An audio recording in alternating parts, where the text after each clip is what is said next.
Hi అండి, అందరికీ నమస్తే. నేను కార్తీక పౌర్ణమి రోజు శివాలయంకి వచ్చాను. శివాలయంలో జరిగే విశేషాలు చెప్తాను. శివ అసలు కార్తీక మాసం అంటేనే శివకేశవులకి ఎంతో ఇష్టమైన రోజండి.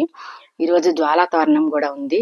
6 గంటల తర్వాత శివపార్వతుల యొక్క ఉత్సవమూర్తులని పూజ చేసి పల్లకిలో జ్వాలా తోరణం కింద నుంచి భక్తులందరూ పల్లకిని మోసుకుంటా వెళ్తారండి.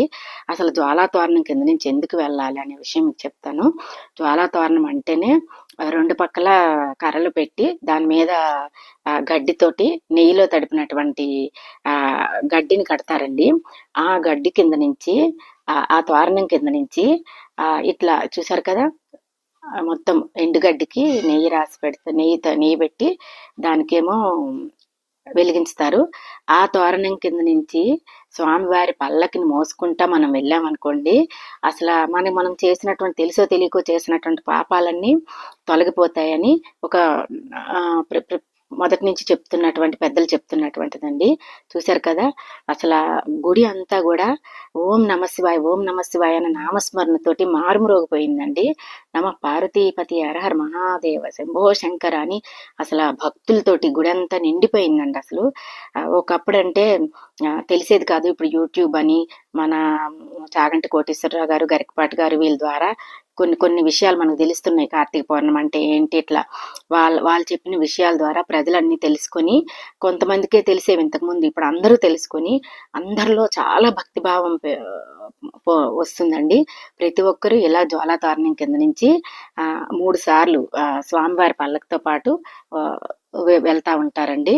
ఈ జ్వాలా తోరణం కార్యక్రమం అయిపోగానే గుడిలోకి వెళ్ళి అందరు ప్రతి ఒక్కరు 360 ఒత్తి వెలిగిస్తారండి.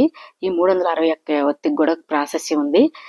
నెలంతా దీపారాధన చేయలేని వాళ్ళు కార్తీక పౌర్ణమి రోజు సాయంత్రం 360 ఒత్తి వెలిగించినట్టయితే సంవత్సరం ఒత్తులు దీపారాధన చేసినటువంటి పుణ్యం లభిస్తుంది. అదేవిధంగా అక్కడ శివాలయంలో లింగాకారం ఆకారంలో మొత్తం దీపాలన్నీ పెట్టారు. ప్రతి ఒక్క మహిళలు, భక్తులు అందరూ కూడా అందరూ దీపారాధన చేశారండి. అదేవిధంగా కార్తీక మాసంలో 5 రోజులకి చాలా ప్రాశస్యం ఉందండి. అది ఏకాదశి, ద్వాదశి, త్రయోదశి, చతుర్దశి, పౌర్ణమి అండి. ఈ 5 రోజుల్లో ఇంకా ఎక్కువగా శివకేశవులకి పూజలు జరుగుతాయండి.